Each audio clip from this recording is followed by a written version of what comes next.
Hello everybody, and welcome to our first official build guide for the Elder Scrolls Online, this one being dubbed the Gourmet, a twist on the Traditional Dragonknight Healer. The goal for this build was to make a chef that not only was effective at their role and thematically interesting, but also embraces the usage of fire, ice and food to not only power up the player, but to also support the team with a variety of heals and buffs. And after a lot of experimentation and testing, we found the best setup that not only stays true to the theme, but is also effective in group-based content. So without further ado, we present to you all the Gourmet.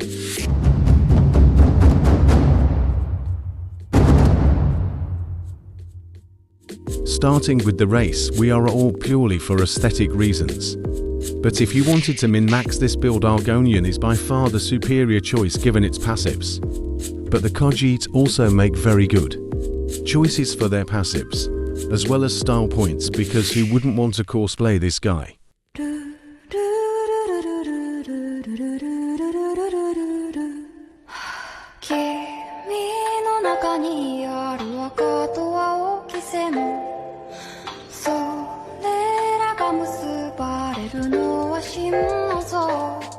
For the stats, we put all 64 points into magic.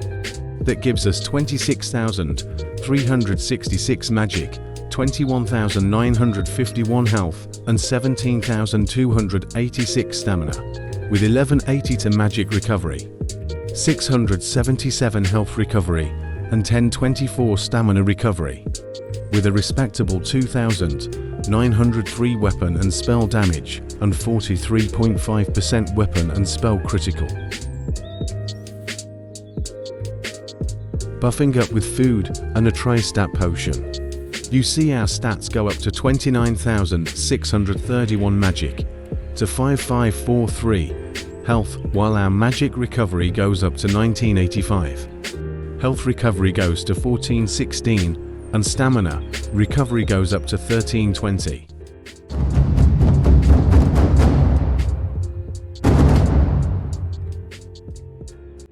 Getting into the food choices for this build, we are going to be using flat magic and health food.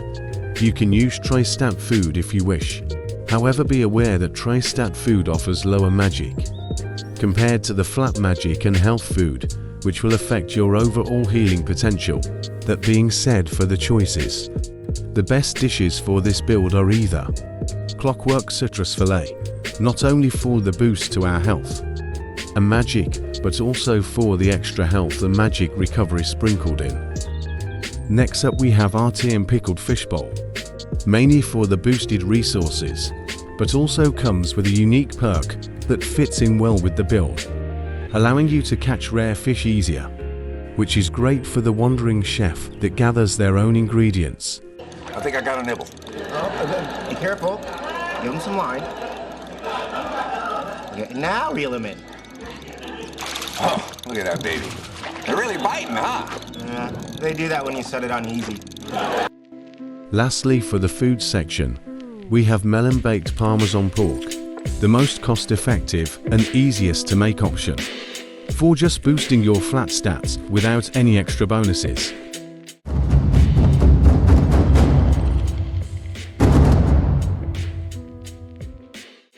For this build, we will be using the Thief Mundus for the extra critical chance. However, you can use the ritual for an extra healing boost. But playing around with the build, we found the Thief worked better in most scenarios.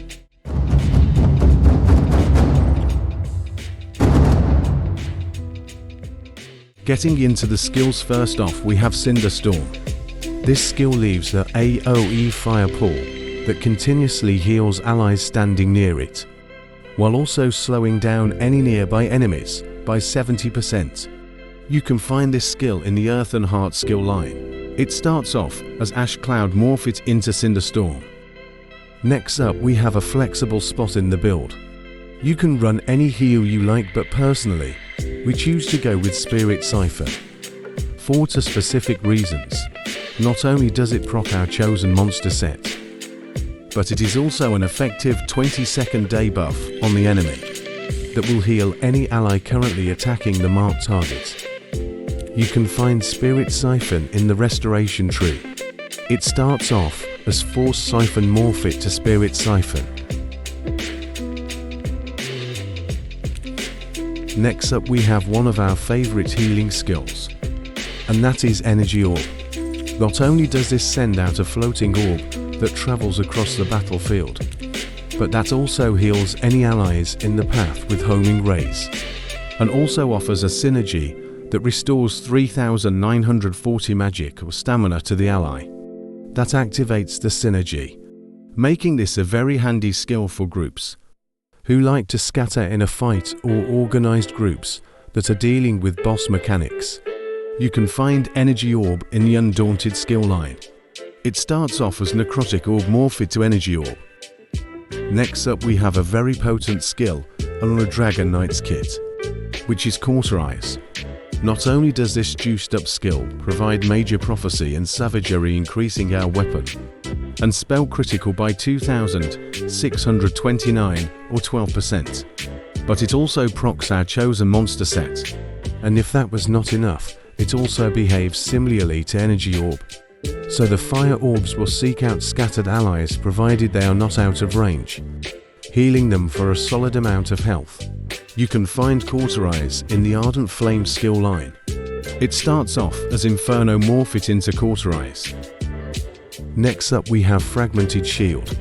This skill is one of two sources of major mending, and this increases the amount of healing done by 16%, and this coupled together with the Restoration Staff's heavy attack can give us two different means on getting the major mending buff, beefing up our outgoing healing. This, coupled with one of our chosen 5p sets, means allies will have a hard time dying.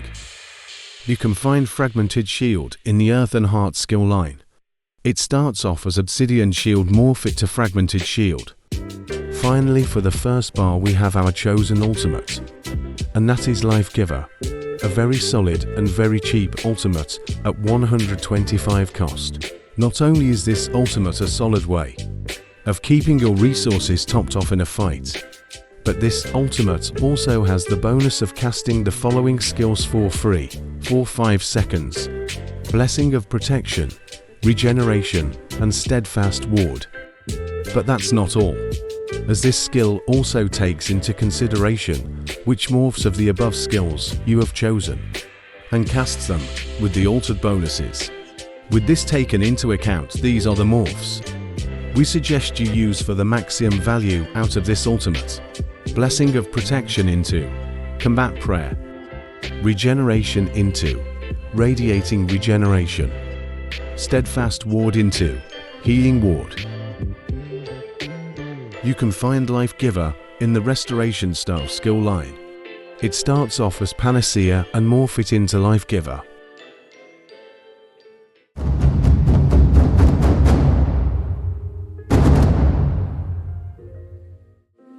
Getting into the backbar skills. First off we have Igneous Weapons, yet another staple for any Tabar Dragonknight build. This skill grants your allies within 36 meters of you both Major Brutality and Major Sorcery, increasing weapon and spell damage by 20%, which not only affects your allies' damage output, but also affects our own healing skills, making it an excellent choice for Dragon Knights. You can find Igneous Weapons in the Earth and Heart skill line. It starts off as Molten Weapons, morph it into Igneous Weapons. Next up we have another loaded skill for this build, and that is Unstable Wall of Frost. This skill serves for major functions for this build. Firstly, it is used to proc our backbar Crusher enchant, reducing the opponent's armor. It also afflicts the Chilled status effect, which applies minor maim, decreasing enemy damage done by 5%. That's not all. It can also apply minor brittle, increasing enemy critical damage taken by 10%. And lastly, allies caught in the area of effect, when this ability is cast, will be granted a damage shield for a short duration, making this skill a very solid choice for this build. You can find Unstable Wall of Elements in the Destruction skill line. It starts off as Wall of Elements, morph it into Unstable Wall of Elements. Please be aware that in order to get this variation of this skill, you must have a Frost Destruction staff equipped. Next up, we have another flexible spot on the build, depending on whether you're in an organized group or not, and that is Elemental Susceptibility. This skill is used for applying Major Breach for 30 seconds, further decreasing the enemy armor by 5948, especially useful if you're ever in a random group with a fake tank. On top of the armor reduction, this skill also has the added benefit of applying a fixed elemental status effect every 7.5 seconds, which is incredibly useful, as now we have access to the chilled status effect on demand, as well as the concussion status effect, which applies minor vulnerability, increasing enemy damage taken by 5%, which, needless to say, is very handy skill to have in your arsenal. You can find Elemental Susceptibility in the Destruction staff skill line. It starts off as Weakness to Elements and morph it into Elemental Susceptibility. Next up, you can see we have Double Barred Cauterize, not only for the crit buff and the ability to proc our monster set on the back bar, but also to be able to maintain the healing that this skill provides. You can find Cauterize in the Ardent Flame skill line. It starts off as Inferno, morph it into Cauterize. Next up, we have Echoing Vigor from the Assault skill line. And do not worry, you don't have to do PvP to unlock this skill. All you need to do is you go to Cyrodiil and complete the introduction story quests, and you will gain access to this skill.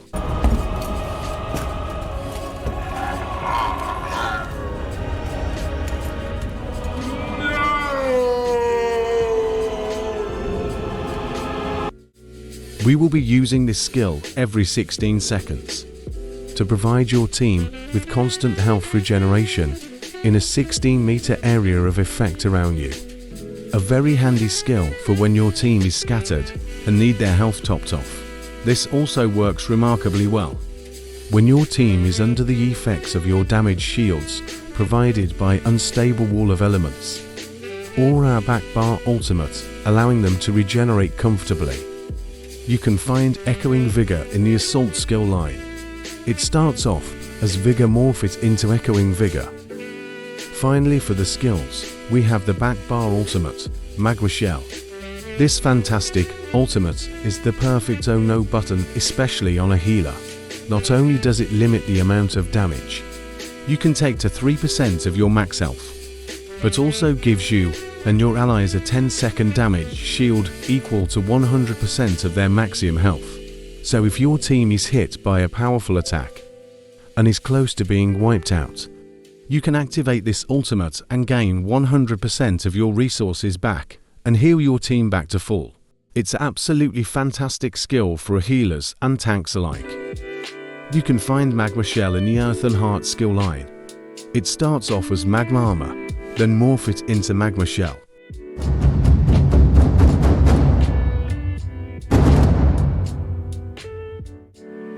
Starting off with the monster set, we have Magma Incarnate. This monster set works so well with this build. Not only do we get 129 magic and stamina recovery, helping with our sustain, but the two-piece is truly where it really shines. When we heal a ally with a single target heal, in our case, that is Spirit Siphon and Cauterize, we grant the lowest health target. Both Minor Courage increasing their weapon and spell damage by 215, and Minor Resolve increasing Thea armor by 2974. And not only that, this bonus will bounce to other allies within 8 meters up to a total of 3 times. And as stated in the skill section, we have the skills that can reliably proc this set off cooldown, granting an almost 100% uptime for the maximum effect during dungeon runs. Next up, weapons and jewelry for this build. We are using the Grizzly Gourmet set, a restoration staff on the front bar with precise and a weapon and spell damage enchantment. For our back bar, we are using the Grizzly Gourmet Eye Staff, infused with a Crusher enchantment. And for the jewelry, we are going for Grizzly Gourmet Necklace. And 2 rings.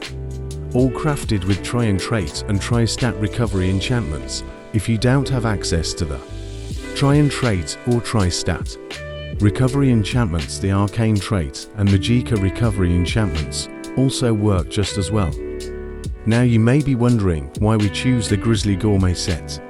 Even though it's clearly a damage set, well, there is variety of reasons for this. Firstly, it was on theme with the build. Being able to summon sweet rolls out of thin air just fits so well.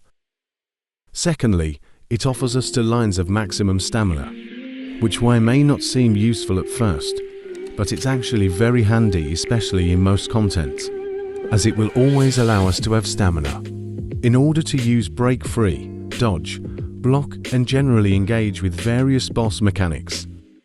But most importantly to the build is the 5-piece. Using 3 successive light attacks on an enemy summons a sweet roll around them, which allies can then pick up, grant them one of 3 special perks: restore 1593 health, magic and stamina, gain in power, increasing the damage of their heavy attacks by 70%, or gain major force, increasing their critical damage by 20%. And being a healer, we can proc this bonus at range, allowing the group to collect the sweet rolls and further increase their power. Lastly, we have the 5-piece body set. We are using the unique set from the Fire Song DLC, and that is Back Alley Gourmet, in the chest, gloves, waist, legs and feet, all in Divines with magic enchantments. This set works fantastically for this build. Not only does it provide 2 lines of critical chance, giving us more chances to get those big heals, and it also gives us weapon and spell damage on the 3-piece, which also affects our healing skills, which means even more healing output.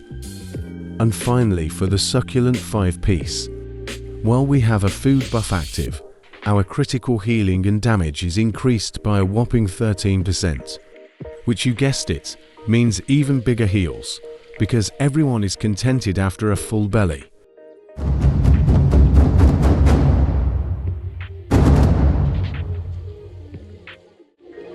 Jumping into the champion points, we'll start off with the green tree, and we are using Treasure Hunter, Rashna, Liquid Efficiency, Steed's Blessing. For the blue tree, we are using Soothing Tide, Rejuvenator, Focus Mending, Swift Renewal. And finally, for the red tree, we are using Spirit Mastery, Rejuvenation Fortified, Boundless Vitality.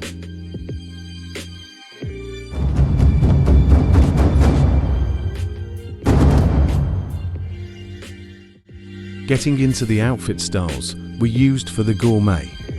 First off, we have the head, which is in the medium silver Don style, light Ascendant Order chest, light hollow jack shoulders, Nibenese Court Wizard gloves, Heavy Sisters Guardian girdle, medium Aboz watch guards, light Moongrave Fane shoes.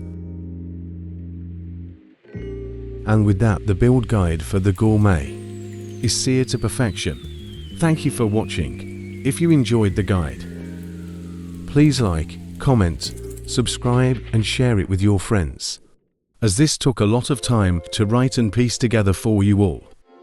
Thank you, and a giant chef's kiss to you all. Oh, beautiful.